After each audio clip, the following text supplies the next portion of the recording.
Es que tengo que hacer algo, siempre que grabo bien tengo que estar así, y ya después empiezo. Tranquilo. Sí, ¿no? Hola, buenas tardes. Este es el nuevo capítulo de Legalmente Estudiantes. Hoy tenemos como invitada especial a la licenciada Ernestina León Rodríguez. Muy buenas tardes, un gusto estar con ustedes, jóvenes. Las nuevas generaciones de abogados. Es muy reconfortante estar esta tarde platicando con ustedes. Muchas gracias, licenciada. Bueno, ahora diré el currículum de la licenciada. Actualmente está fungiendo como notaria pública en la notaría número 29. Fue abogada litigante, asesor jurídico en la Dirección de Impuestos sobre la Renta de la Secretaría de Hacienda y Crédito Público, jefe de Departamento de Impuestos Coordinados de la Tesorería General del Estado de Aguascalientes, director de Ingresos del Estado de Aguascalientes, gerente de Plaza de Aerolón S.A., director de Registro Civil, decano del Centro de Bachillerato y Secundaria de la Universidad Autónoma de Aguascalientes en 2 periodos, secretario general en la Universidad Autónoma de Aguascalientes, tesorera de la Mesa Directiva del Colegio de Notarios del Estado y consejera universitaria de la Universidad Autónoma de Aguascalientes. Bueno, licenciada, muchas gracias por venir. ¿Por qué decidió estudiar Derecho? ¿Qué fue lo que le inspiró a entrar a esta bonita carrera? Bueno, quizás estudiar Derecho para mí no fue mi primera opción. Yo quería ser maestra. Yo entré muy pequeña a la escuela. Yo aprendí a leer a los 3 años. Entonces, cuando salí de secundaria, pues yo pretendí entrar a la normal del estado. Yo soy veracruzana, entonces iba a entrar a la escuela normal en la ciudad de Jalapa, Veracruz. Sin embargo, uno de los requisitos para entrar a la normal era tener 16 años y yo tenía 14. Entonces, pues no me admitieron.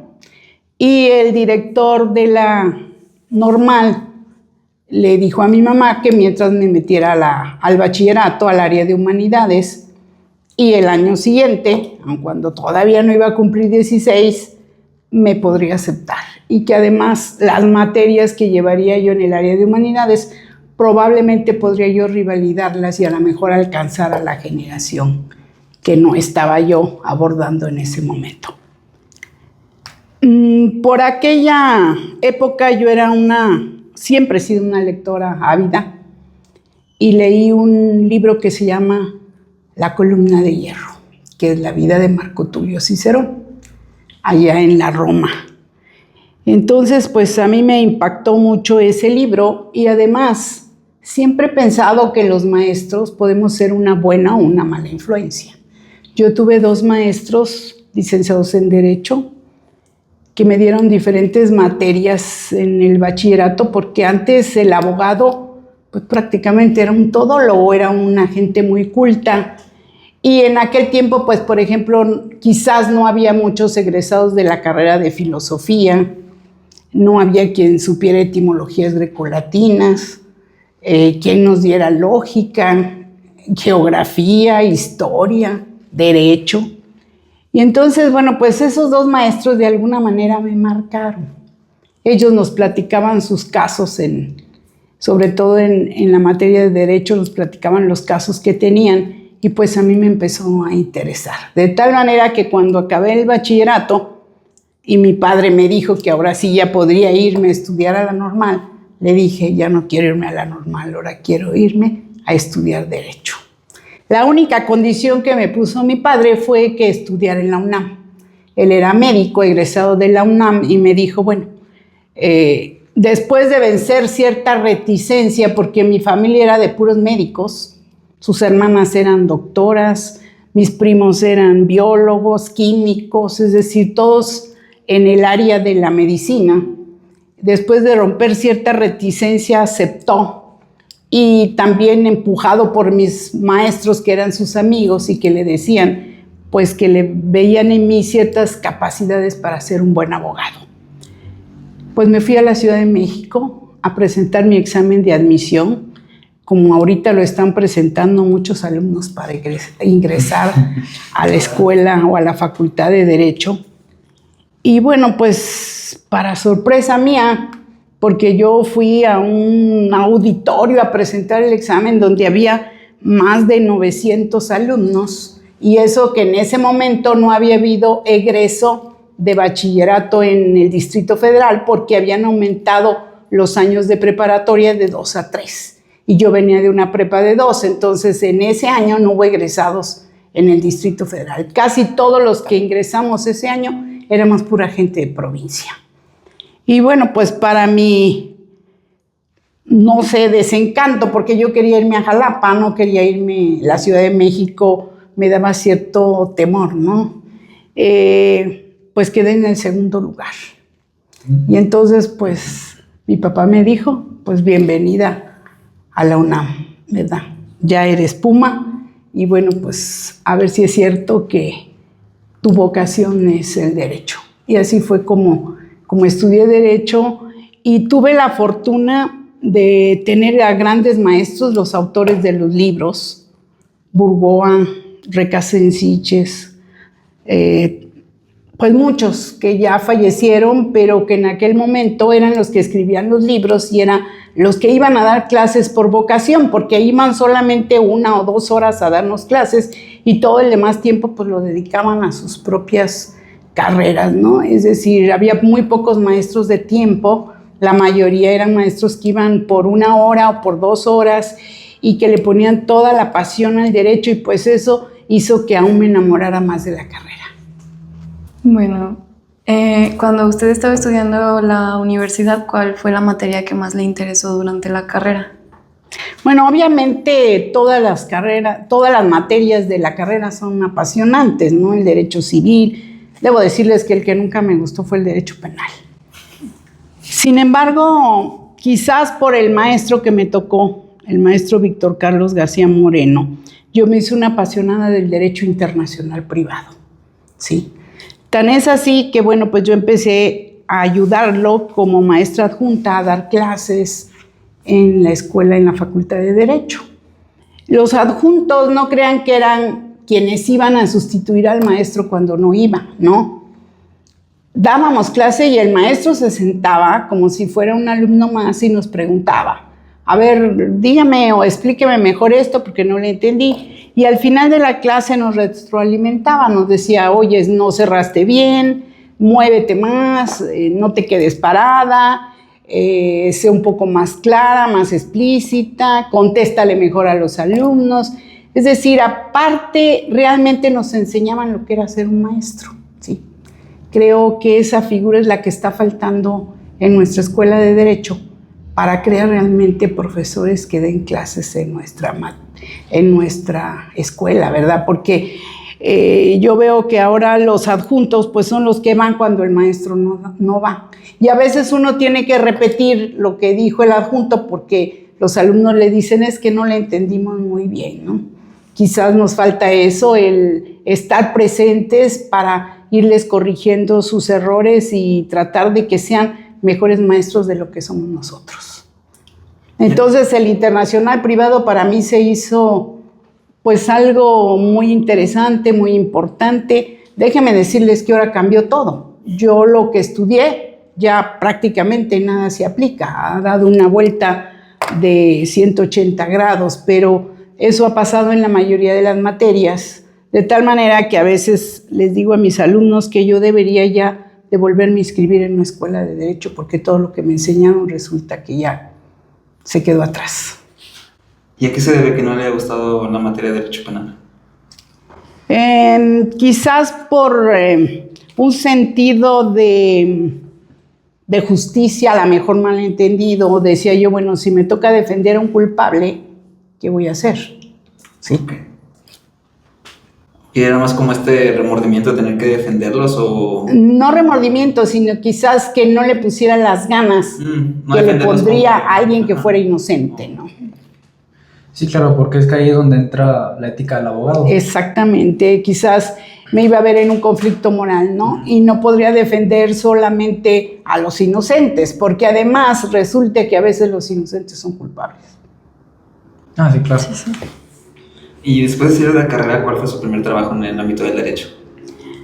Yo entré como abogado litigante a un despacho muy grande en la en la avenida Reforma, el despacho Valverde Garcés Abogados.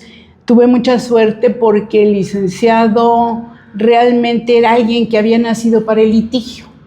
A él incluso lo invitaron a ocupar puestos públicos y él decía, yo no me veo atrás de un escritorio, yo necesito la pasión de una audiencia, la presión de hacer una contestación de demanda, etcétera. Y creo que mi segunda formación después de la escuela se la debo a él. ¿Y qué es lo que recuerda más de esta primera etapa que vivió como abogado? Bueno, pues en aquel momento pues todo me parecía muy interesante. Déjenme decirles que yo durante la carrera no trabajé. Mi padre me decía, tú dedícate a estudiar, porque a veces los que trabajan por el trabajo ya descuidan un poco sus estudios. Decía, afortunadamente, bueno, pues si no somos ricos, tengo la posibilidad de mantenerte, y entonces pues yo, el día que me entregues tu título, ese día te pones a trabajar. Entonces, la verdad, yo no había trabajado, había ido a los tribunales acompañando a algunos amigos o eso, pero realmente yo me dediqué al estudio de los libros, a los casos que veíamos en los libros, a los que nos platicaban los maestros, pero nunca había estado, digamos, ya en el ejercicio real del derecho, ¿no? Entonces, el haber caído en ese despacho, la verdad, a mí me enseñó mucho. Y bueno, él era civilista y amparista. Yo lo vi dictar contestaciones de demanda a la máquina, ni siquiera hacer un borrador, o sea, contestarlos a la máquina. Y además él me enseñó mucho porque me decía, a ver, contéstame esta demanda, y me la regresaba. Está mal por esto, por esto, por esto, vuélvemela a hacer, y se la volví a hacer y me la volví a regresar. Es que te falta esto y esto, hasta que llegó un momento en que ya no me las regresaba, ¿no? Ya aprendí realmente lo que es el litigio.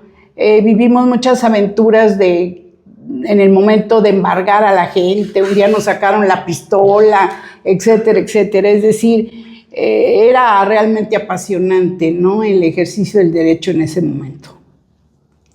¿Alguna experiencia o algo que nos pueda platicar de su etapa de litigio? Bueno, pues recuerdo una vez, él era abogado de una empresa que se llamaba Sánchez y Compañía, que se dedicaba a la venta de papel, tinta, imprentas, etcétera, a todos los impresores. Y normalmente les vendían máquinas con reserva de dominio, es decir, que si no pagaban, se las teníamos que recoger. Entonces fuimos a recoger una máquina porque el señor no pagaba, y el licenciado había dado instrucciones a la empresa de que aunque hablaran, pues no les hicieran caso, porque si no decían, vamos a hablar para conseguir un plazo, y pues empezó a arengar a todos los trabajadores diciendo que nosotros le íbamos a quitar el pan de la boca. Cerraron, sacó la pistola, el licenciado le decía, deje salir a la señorita, ella no tiene nada que ver, no, aquí a todos nos va a llevar no sé qué, a todos juntos. Y agarró una llave y bueno, se estaba poniendo muy difícil, ¿verdad? Entonces el licenciado pues dijo, permítame hablar a la empresa, y la empresa no le quería contestar por las mismas instrucciones de él. Finalmente le contestaron, le consiguió un plazo y nos dejaron salir, ¿no? Y como esa, pues vivimos varias experiencias. Y después de trabajar como litigante, ¿cómo empezó a trabajar como funcionaria pública? Bueno, yo me casé en México con un aguascalentense, que obviamente cuando terminó la carrera, pues si bien se quedó en México un par de años, siempre su idea era regresar para acá.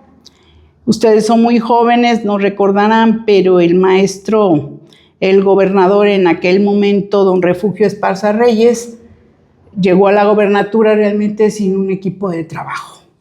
Entonces hizo una convocatoria, convocó a los jóvenes de Aguascalientes, sobre todo los abogados. En aquel tiempo no había universidad aquí en el estado, todos los que estudiaban se tenían que ir o a Guanajuato, a San Luis o a México. Y pues los convocó de tal manera que al Palacio de Gobierno le decían la ciudad de los niños, porque todos los funcionarios no pasaban de 30 años, ¿sí? Estaban entre los 25 y los 30 años. Entonces, pues mi esposo acudió a esa convocatoria y se quedó aquí como Ministerio Público, y entonces pues nos me tuve que venir para acá, ¿verdad? Él era de acá. Entonces yo me tuve que venir para acá sin conocer absolutamente a nadie, más que a los que habían sido mis compañeros en la Escuela de Derecho. Entre ellos hay 2 notarios, el licenciado Martín Jauregui y el licenciado Arturo Orenday. Ellos fueron mis compañeros en la carrera. Está el expresidente municipal Miguel Romo, también fue mi compañero en la carrera. Bueno, pues también el que era mi esposo, que ya falleció, y pues algunos otros, Ana Leticia López Pérez, que es una abogada litigante, Mario López, que fue procurador del Estado, en ese momento se llamaba procurador del Estado, que ya falleció. En fin, a todos aquellos que se habían tenido que ir a la Ciudad de México pues a estudiar Derecho, porque aquí no había dónde. Y platícanos, licenciada, actualmente ¿qué cargo tiene o qué desempeña como abogada?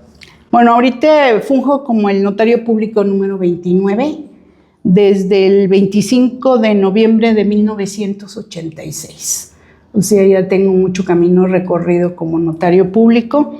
Pues es algo que me ha realmente dado muchas satisfacciones porque me permite estar cerca de la gente, me permite ayudar a la gente, me permite de alguna manera orientarla y bueno, para mí el ejercicio notarial ha sido muy satisfactorio. Claro que también es algo muy exigente. A veces me da risa cuando oigo que dicen, no, los notarios nada más firman y cobran. Acá, atrás de cada firma de nosotros hay una responsabilidad enorme ante diferentes autoridades. ¿Cuáles son las funciones de un notario público? Bueno, un notario público es el depositario de la fe pública del Estado, delegada a él por el gobernador. Entonces, lo que un notario dice, pues es una verdad innegable, ¿no? Y nosotros, pues, lo que hacemos es escrituras públicas de bienes inmuebles, constituimos sociedades, damos fe de hecho, certificamos documentos, hacemos fideicomisos, etcétera. Todo eso es a lo que estamos dedicados. ¿Y cuál ha sido la experiencia más difícil que le ha tocado vivir como abogada? La experiencia más difícil que me ha tocado como abogada, pues la verdad creo que en el ejercicio de mi profesión, tanto como funcionario público, como litigante, como notario público, como maestro, creo que la vida me ha tratado bien porque la verdad nunca me he enfrentado a alguna situación así personalmente muy difícil. ¿Y qué es lo que más disfruta de su trabajo? Bueno, lo que más disfruto de mi trabajo, yo tengo 2 trabajos. Soy maestra, ¿sí? Y soy notario público. Y en los 2, pues disfruto mucho. En uno, el contacto diario con los jóvenes, que me ha permitido de alguna manera estar al día en cómo hablan, que hoy no me gusta mucho, en la música que escuchan, en cómo piensan, ¿sí? Es decir, me ha permitido ir avanzando y no quedarme en la época que me tocó vivir a mí. Y por otro lado, el poder transmitir un poquito de lo poquito que sabes, porque como ustedes saben, el conocimiento es infinito y está cambiando rápidamente, sobre todo en esta época, ¿no? Hoy los cambios son rapidísimos, de un día para otro, lo que era azul se volvió rosa, ¿no? Y viceversa. Entonces, pues tenemos que estar actualizándonos todos los días. El que no se actualiza, pues yo creo que se muere jurídicamente hablando. ¿Y cómo es que decidió volverse maestra? ¿Cuál fue su...? Bueno, de hecho yo desde niña quería ser maestra, ¿sí? El maestro García Moreno, que fue el primero que me da oportunidad como su maestra adjunta, pues no solamente reafirmó mi vocación, sino que incluso la amplió. Y cuando llegué aquí a Aguascalientes, me invitaron a dar clases primero en el Colegio Marista. Ahí entré a dar Historia del Arte y Etimologías Grecolatinas. Ustedes dirán, ¿por qué Etimologías Grecolatinas? Bueno, yo estudié varios semestres de la carrera de Letras, aparte de Derecho. Iba en la mañana a Derecho, en la tarde a Letras. Y eso me permitió pues conocer las etimologías. Estaba estudiando letras hispánicas. Entonces, las etimologías siempre me han apasionado. El maestro que me dio clases en el bachillerato se encargó de enamorarme de las etimologías. Las palabras son chismosas. Las palabras nos cuentan la historia de los pueblos. Las palabras no son inmutables. Las palabras están cambiando a veces de forma de escribirse, a veces de forma de pronunciarse y a veces hasta de la forma de su significado. Yo les pongo de ejemplo a mis alumnos, a ver, ¿qué es un viejo? En mi tiempo el viejo era alguien de edad avanzada. Hoy ustedes dicen, espérate que mi vieja me está hablando. Su vieja es su novia, ¿no? Ya cambió el sentido de la palabra, ¿sí? Entonces, las palabras nos cuentan la historia de los pueblos. El que conoce etimologías siempre va a hablar y a escribir correctamente, ¿sí? Y platíquenos, ¿qué impacto ha tenido la docencia en su vida? Bueno, creo que ha tenido un impacto positivo, ¿sí? Me ha mantenido actualizada, me ha mantenido de alguna manera el sentirme gratificada cuando se acerca algún alumno y me dice, maestra, yo estudié Derecho por usted.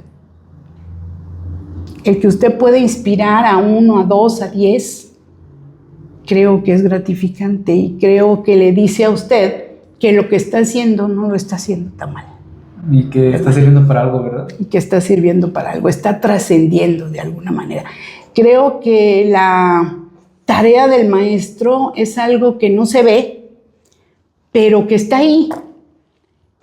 Yo recuerdo con mucho cariño desde mis maestras de kinder, mi maestra de piano, mis maestros de la secundaria, los de la prepa, los de la facultad.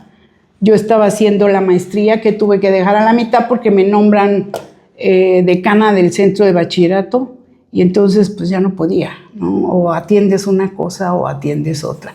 Y luego dije, cuando termine me reeligen y ahí me voy. Y luego dije, cuando termine y me llaman como secretaria general de la universidad, ¿sí? Y ahorita, aunque traté de volver, después dije, ¿ya para qué? O sea, ahorita para mí un papel ya no me sirve. Les sirve a ustedes porque es currículum, pero el mío ya lo hice. Sí, Sí, claro.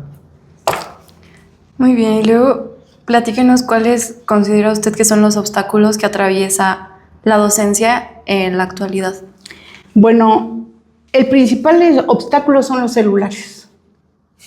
Sí, los celulares se han convertido en el enemigo público número 1 del maestro. Le están haciendo más caso al celular que al maestro, ¿sí? Otro obstáculo es que nosotros tuvimos que brincar por la pandemia de una forma de dar clases a otra.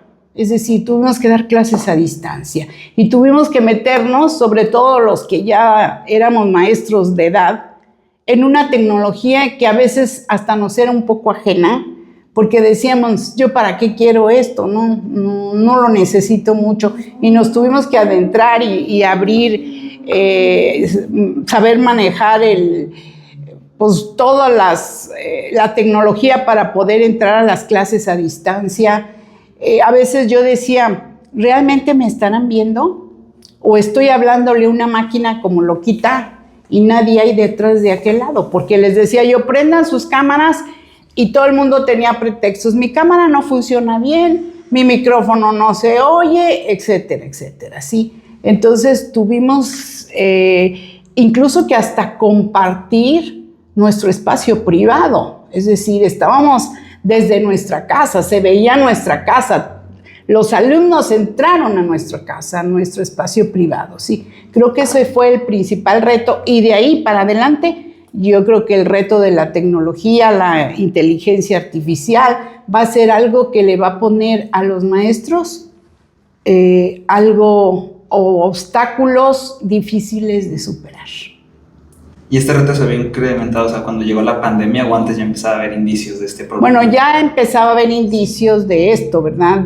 Ya nos decían, hay que usar las pantallas, hay que dejarles tareas y subirlos al aula virtual, etcétera. Pero casi ningún maestro lo hacía. Cuando llegó la pandemia lo tuvimos que hacer obligatoriamente. Y en el momento de que, bueno, se acabó la pandemia y volvieron a dar clases presencialmente, ¿vio otro cambio? Pues a veces creo que es un poco negativo, porque los maestros algunos, no todos, algunos maestros se acostumbraron y entonces ahora ya no les dan clases, les pasan videos o les pasan películas, o sí, en lugar de esa apasionante comunicación directa del conocimiento entre el profesor y el alumno. Sí, aparte eso impide motivar a los alumnos a que busquen por su propia cuenta, ¿verdad? Así es, los vuelve flojos, dijéramos, un poquito perezositos, ¿verdad? Y cuéntenos, ¿qué impacto ha tenido su trabajo en la UAM? Bueno, creo que yo no puedo juzgar mi trabajo, ¿verdad? El trabajo lo juzgan los demás. Yo pensaría que el impacto de mi trabajo, pues como todos los que trabajamos en algún lado, pensamos que nuestro trabajo ha servido para algo, ¿no? Cuando yo fui decana, yo me di cuenta, por ejemplo, que el servicio social, pues era todo menos servicio social. Mi hijo, cuando estuvo ahí, hizo su servicio social vendiendo boletos de aquella rifa que hacía la Universidad de Casas. Tal vez ustedes no se acuerden, pero quiso hacer algo como el TEC de Monterrey, o sea, hacía una casa y luego vendía los boletos y bueno, hacía la rifa y alguien se sacaba la casa. Y entonces a los alumnos les decían, si vendes un bloc de boletos, pues ya quedas liberado del servicio social. ¿Quién creen que pagó el bloc de boletos? No, Pues yo, pues sí. Y mi hijo no hizo ningún servicio social. Entonces, cuando yo llego de decana, digo, el servicio social debe ser eso. No es posible que jóvenes de países europeos vengan a hacer servicio social aquí a Chiapas, por ejemplo. Hacer letrinas, y los jóvenes mexicanos no estén haciendo nada por sus propios paisanos, ¿sí? Entonces yo me dediqué a abrir servicios sociales que realmente impactaran en la sociedad, ¿sí? Como la regeneración del río San Pedro. Nos dieron pedazos del río San Pedro que limpiamos, sembramos árboles, los regamos y que hoy tienen los árboles 10 metros de altura, ¿sí? La nutripapilla, que era un alimento que nosotros les llevábamos a los niños de escasos recursos y veíamos cómo subían de talla y cómo de peso y cómo también se desempeñaban mejor en la escuela, ¿sí? Los círculos de lectura. Llevamos al Cerezo de Mujeres talleres para que las que estaban ahí aprendieran algún oficio de tal manera que cuando salieran pudieran reincorporarse realmente a la sociedad, ¿verdad? Al neuropsiquiátrico, ahí pusimos una fábrica de trapeadores, en donde la gente que está ahí, que podía, obviamente, hacía trapeadores, los vendían y pues lo que se sacaba realmente ellos podían ayudar a sus familias. Entonces, bueno, pues creo que eso debe haber impactado, cuando menos a los chicos que estuvieron en ese momento, en forma positiva. También creo que la prepa es el último lugar en donde los jóvenes tienen contacto con la cultura y entonces me dediqué a crear el Ensamble Real de Jóvenes Universitarios, que después, o a una hora, es ya realmente una orquesta completa y de ahí se la llevaron la idea a la universidad, ¿sí? Puse una porra para que las jóvenes también tuvieran cierta diversión.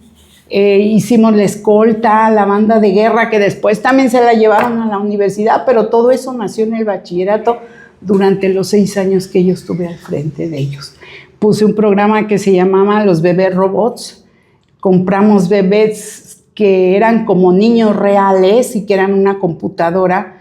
La joven se ponía una pulsera y ellos atendían, y la única que podía atender al bebé era la que tenía la pulsera. Entonces los dábamos el fin de semana para que vieran lo que era cuidar un bebé. Se llamaba el programa Prevención de Embarazo Precoz. Después de eso les hacíamos una encuesta de salida y la mayoría decía que no querían tener niños hasta como cuando tuvieran unos 30 años, ¿verdad? Todo eso se perdió porque en nuestro país creo que no hay una continuidad en nada. Cada funcionario nuevo que llega quiere borrar lo que hizo el otro y hacer algo propio y que no se recuerde al que se fue, ¿sí? Lo cual yo pienso que está mal porque lo que deberían de hacer es hacer una evaluación de qué es lo que está funcionando, darle continuidad y además aportar algo nuevo. Porque no se puede inventar, en el caso del país, no se puede inventar un país cada 6 años, ni se puede inventar una institución cada 3 o cada 6 años. Creo que lo que nos falta es saber trabajar en equipo para darle una continuidad a los programas. Y díganos, ¿qué obstáculos enfrentan las nuevas generaciones de abogados? Bueno, creo que las nuevas generaciones de abogados enfrentan un obstáculo muy grande. El primero de ellos es la competencia. Yo les comentaba a ustedes hace momentos que llegué que hay 60 universidades en nuestro estado y la mayoría tienen derecho. Entonces la competencia es realmente Abismal. pues grandísima, ¿no? Claro, quien esté mejor preparado obviamente lleva las de ganar, ¿no?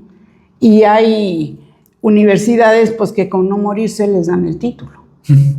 Más pagar y ya, ¿verdad? Yo les digo a los alumnos que lo que nos dan en la facultad son los rudimentos, que realmente nosotros empezamos a estudiar cuando salimos de la carrera.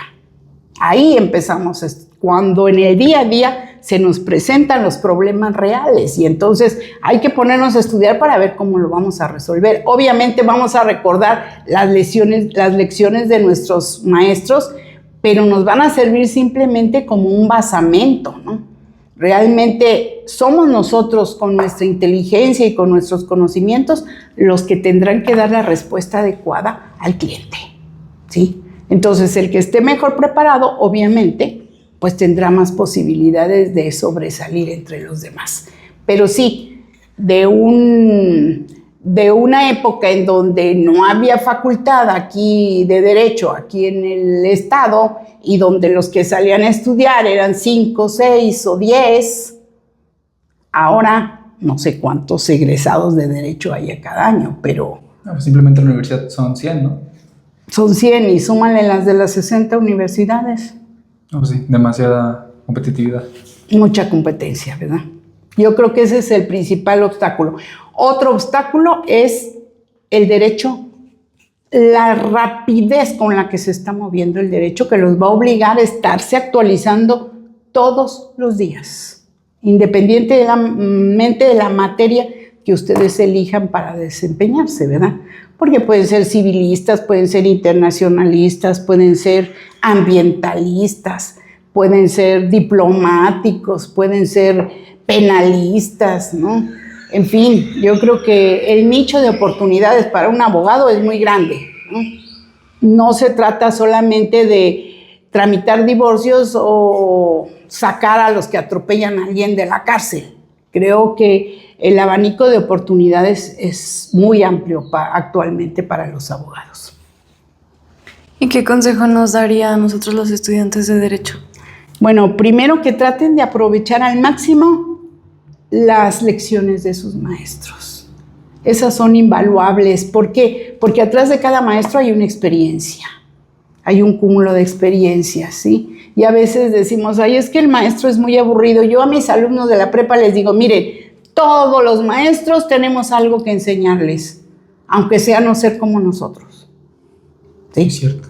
Aunque sea no hacer como nosotros. Entonces, bueno, pues hay que aprovechar todo y sobre todo de los buenos maestros, pues abrevar el conocimiento de la mejor manera, porque a veces dicen, no, mejor vámonos al cine, hoy no entramos, o hace mucho calor, mejor nos quedamos afuera, el maestro es muy aburrido, etcétera, etcétera. Entonces, es tiempo perdido que no van a poder recuperar nunca, ¿sí? Bueno, licenciada, ¿nos puede dar una pequeña reflexión sobre el derecho en México? Bueno, ustedes son la esperanza del derecho en nuestro país, los jóvenes abogados. El derecho no es solamente la aplicación de una norma jurídica escrita en un texto. El derecho es también interpretar la norma, fijarle límites. Creo que el principal obstáculo que ustedes tienen en este momento es la lucha entre la norma del derecho escrito, su interpretación, y la mala interpretación de los llamados derechos humanos. Creo que el concepto de derechos humanos de alguna manera se ha prostituido y se le ha dado un alcance aún por encima de la norma. Creo que, y se los he dicho a mis alumnos, hoy las minorías nos están manejando y las mayorías nos quedamos tan tranquilas como si nada pasara, ¿sí? Y si no, vean, o sea, vean a las feministas destrozando, pintando, etc. Yo soy mujer. A mí me tocó picar piedra. Me tocó un maestro que dijo, ustedes qué están haciendo aquí, váyanse a vender semillas al Zócalo. Conmigo nunca van a pasar, y le demostramos no solamente que podíamos pasar, sino que podíamos pasar con 10. Yo siempre he pensado que la inteligencia y la capacidad no tienen ni género ni sexo. O se tiene inteligencia y capacidad o no se tiene. Se tiene sentido de responsabilidad o no se tiene. Se tiene vocación para el derecho o no se tiene. ¿Sí? Independientemente de que sean mujeres o sean hombres. Entonces creo que ya llegó el momento en que los abogados debemos de privilegiar la aplicación del derecho frente a una mala aplicación, una aplicación súper extendida de lo que son los derechos humanos. ¿Sí? Creo que ese es su principal reto. Su principal reto también es darle credibilidad nuevamente a la carrera de Derecho, porque hoy pareciera que cualquiera puede ser abogado, ¿sí? Si ustedes gritan, van en la calle y gritan licenciado, voltean como 40, ¿sí?